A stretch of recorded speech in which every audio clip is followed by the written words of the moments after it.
নমস্কার বন্ধুরা, দেখো এই গাছটা চিনতে পারছো তোমরা কেউ? এটা গৈনারি গাছ।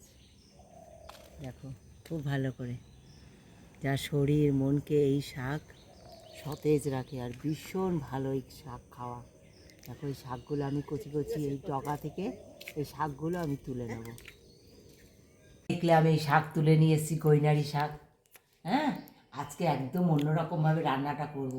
তোমাদের আগে দেখিয়েছি একবার, কিন্তু আজকে একেবারে অন্যরকম স্বাদে করব। আশা করি তোমাদের খুব ভালো লাগবে। দেখো শাকটা বাছার নিয়মে যে শাকটা কচি কচি ডগা এরকম তুলে নিয়ে এসেছি।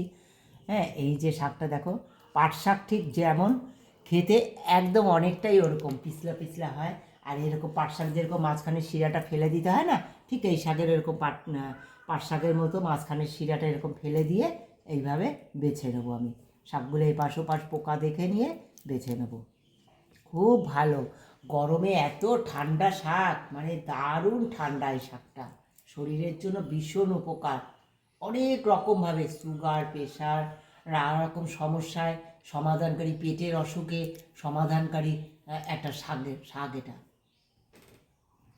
দেখো বন্ধুরা, এই যে শাক সুন্দর করে বেছে নিয়েছি, দেখো এই যে দেখো এরকমভাবে বেছেছি প্রত্যেকটা শাক। দেখো এই যে এত সুন্দর করে বেছে নিয়েছি। হ্যাঁ, এবার দেখো এই শাকটা খুব ভালো করে ধুয়ে নিয়েছি, কড়াইতে দিয়ে দিয়েছি জল, তো লবণ দিয়ে দেবো জলের মধ্যে। হ্যাঁ, দিয়ে দেবো একটু হলুদ, সামান্য হলুদ দিলাম, একটু সামান্য পেঁয়াজ বাটা দেবো, সামান্য একটুখানি, এই যে এতটুকু, একটু রসুন বাটা সামান্য দিয়ে দেবো। শাকটা সিদ্ধ হয়ে যাবে। হ্যাঁ, দেখো শাকটা দিয়ে দেবো জলের মধ্যে, সিদ্ধ করে নেব, একদম 80% সিদ্ধ করে নেব। তারপর ফিরে আসছি তোমাদের সঙ্গে, এটা ঢেকে সিদ্ধ করে নেব। 2 মিনিটের মধ্যে এটা একদম গলে গেছে। দেখো সমস্ত শাক একদম একদম মুলাম হয়ে গেছে। হ্যাঁ, একদম 2 মিনিটে গলে যায়। তোমরা দেখেছো এরকম আগা আগা দেখে নেবে, নিয়ে বেছে নেবে। এইবার আমি এটা নামিয়ে নেব।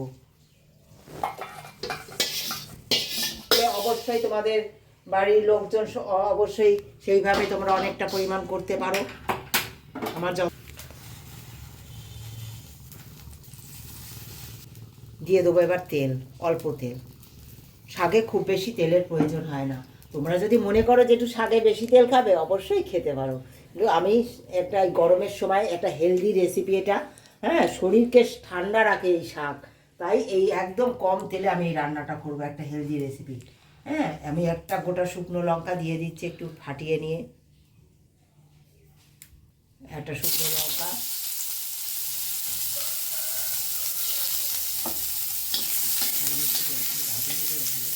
রাঁধুনিটা দিতে ভুলে গেছি বন্ধুরা, রাঁধুনিটা দিয়ে দেবে অবশ্যই। সামান্য একটু রাঁধুনি দিলাম, এই যে অল্প একটু রাঁধুনি দেবে, খুব বেশি প্রয়োজন নেই। হ্যাঁ, অল্প রাঁধুনি দেবে, রাঁধুনির সুন্দর গন্ধ বেরিয়ে যাবে। তারপরে পেঁয়াজটা দিয়ে ভেজে নেবে। সুন্দর গন্ধ বেরিয়ে গেছে রাঁধুনি, এবার পেঁয়াজটা এর মধ্যে দিয়ে দেবো। একটু রসুন গ্রেট করে নিয়েছি, এই যে রসুন একটু, এই যে যতটা শাক সেই অনুসারে তোমরা পেঁয়াজ রসুনটা ব্যবহার করবে। যতটা তোমাদের শাক থাকবে সেই অনুসারে তোমরা পেঁয়াজ রসুনটা অবশ্যই ইউজ করবে। দেখো তেল নেই, অথচ এত সুস্বাদু হবে এইভাবে রান্না করলে, মনে হবে যেন পাট শাকের ঝোল খাচ্ছ। কিন্তু এটা একদম পাট শাকে যা পেট গরম হয়, এটাই তা হবে না। শরীরকে দারুণ ভালো রাখবে ভিতর থেকে, প্রেশার, সুগার, পেটের সমস্যা সমস্ত কিছু থেকে রক্ষা করবে এই শাক। দেখো বন্ধুরা, সুন্দর ভাজা ভাজা হয়ে গেছে। এবার দিয়ে দেবো শাকটা।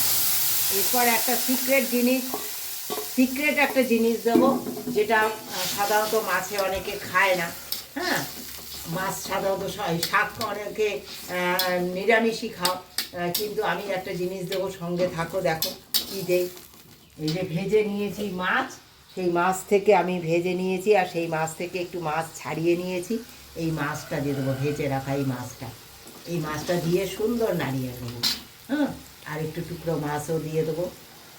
দারুণ স্বাদের তৈরি হবে, দারুণ স্বাদের। এত ভালো লাগে তা বলার নেই। নামাবার আগে দিয়ে দেবো একটু কাঁচা লঙ্কা।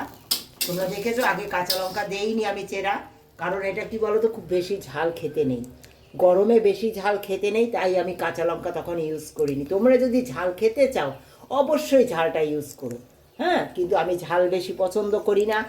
আর কি বলো তো, গরমে বেশি ঝাল খাওয়া উচিত না, তাই আমি ওই ফোড়নে একটা শুকনো লঙ্কা দিয়েছি, আর ওই নামাবার আগে দুটো কাঁচা লঙ্কা আমি দিয়ে দেবো, এতেই ঝাল হয়ে যাবে।